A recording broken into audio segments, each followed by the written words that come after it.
everyone, this is Jane with Barlow Herbal, and happy Sunday, February 26th of 2023. 2 more days as we head into March of this year. So I have a great message for you today. It always comes from thoughts that I have and actually situations that come up in my life during the week that I feel most of us can relate to.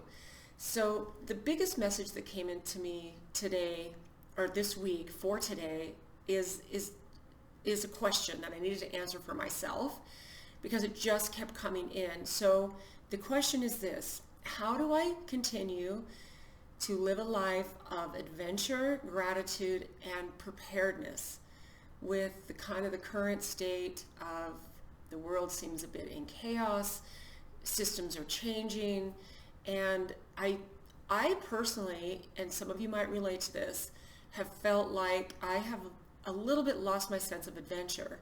And what I mean by that is through all these years that I have, most of my adulthood, I have spent and been so lucky to spend a good amount of time traveling.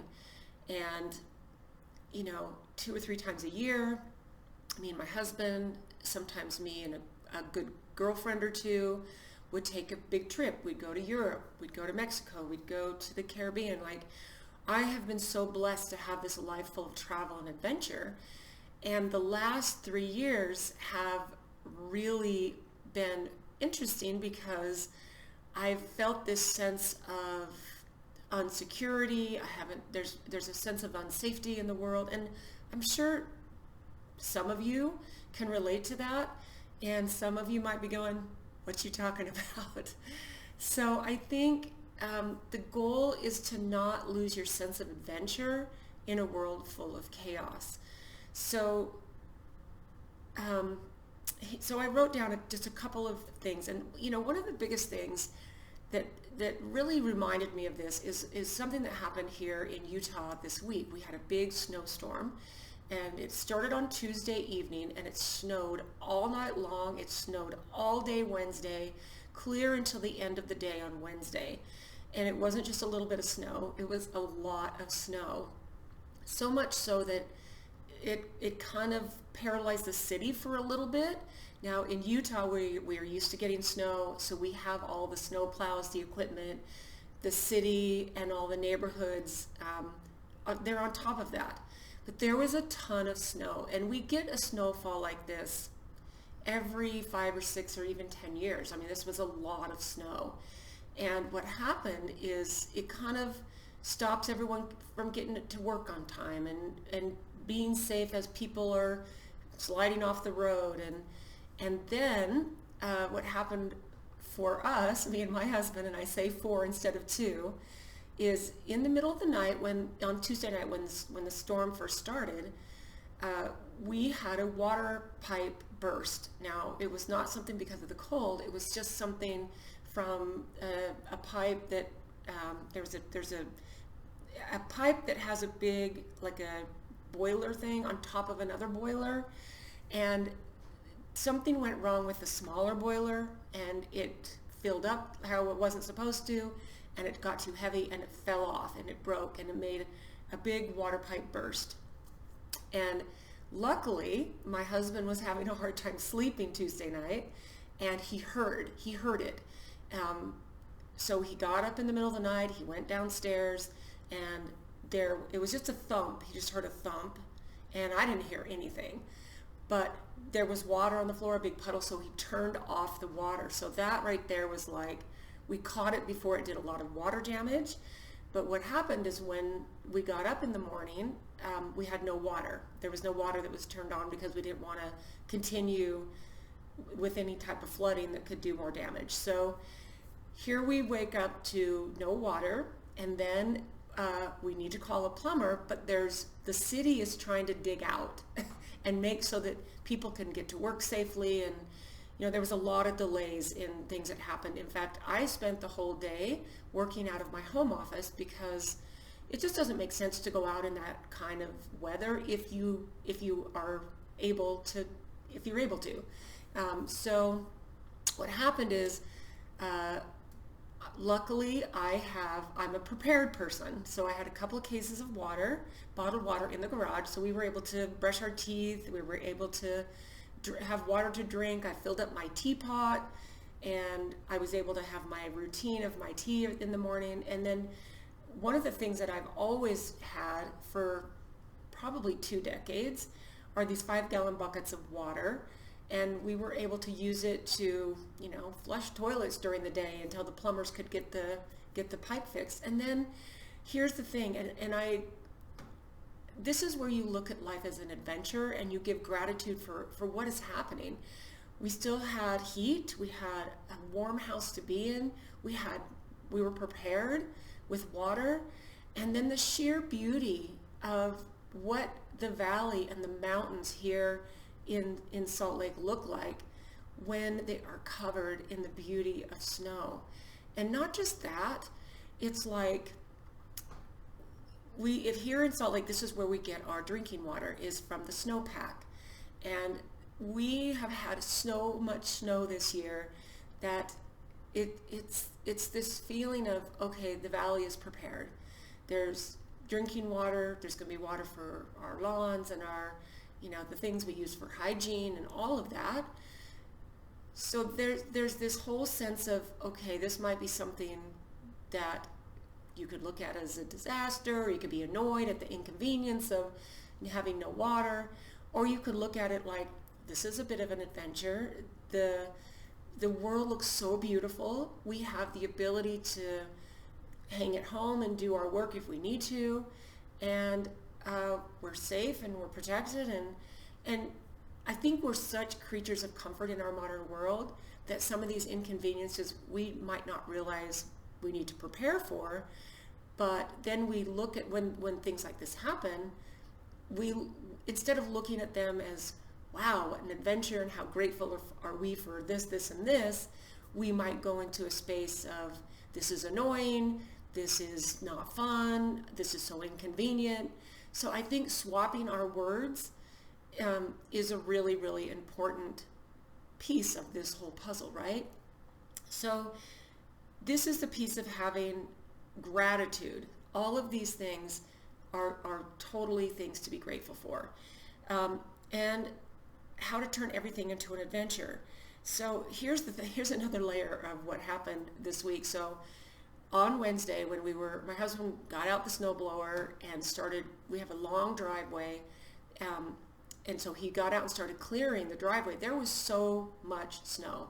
Like, it's been a long time since we've had that much snow in the valley. We get a lot of snow up in the mountains, and then we do get a fair amount in the valley, but it tends to melt pretty quickly, and but we had a ton of snow in the valley. So he was clearing the driveway to make so the plumbers could get in, and we could also eventually get our cars out. But in the middle of the project, the snow blower broke.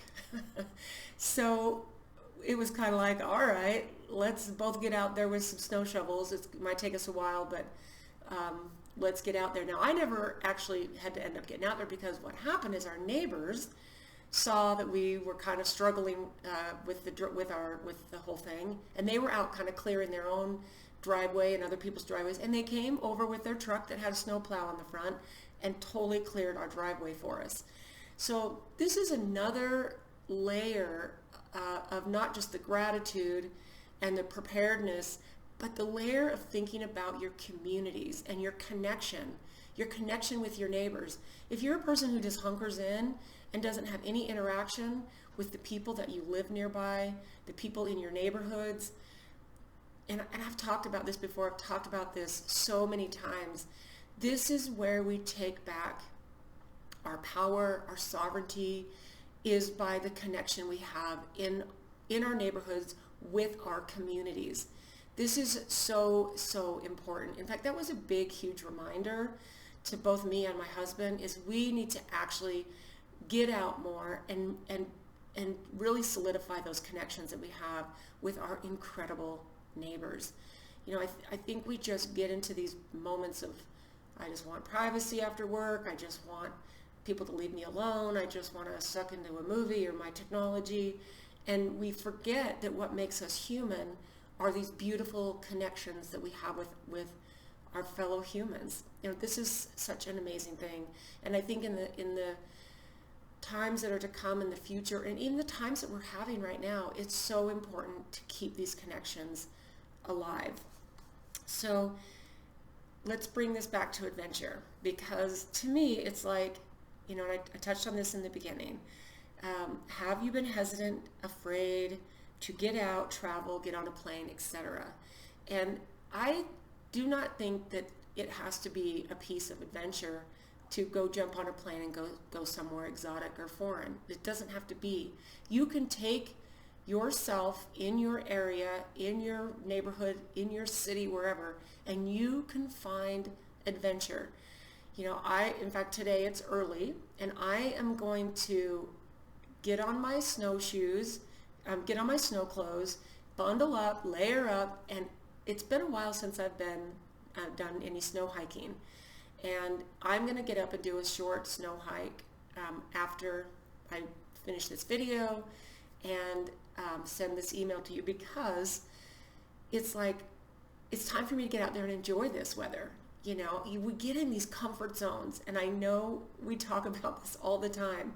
On the other side of your comfort zone is all the brilliance and the beauty of what it means to be a human being.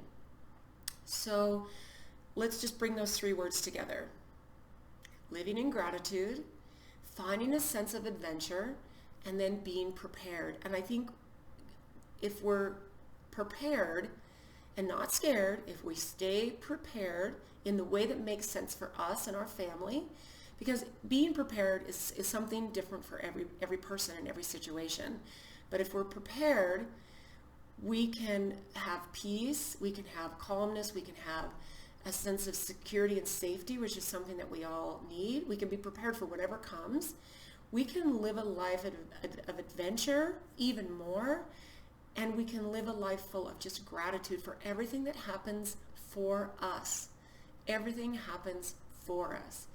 And one of the things that tied all this together for me, and this is where I'm gonna bring this little book in. So I was watching a video this week, and this book came up as a recommendation, not actually in the video, but as I was kind of scrolling through the comments a little bit, someone in the comments said, hey, well, there's this great book called Conscious Language, and check it out, and here's why. And I was like, oh, I've never heard of this book.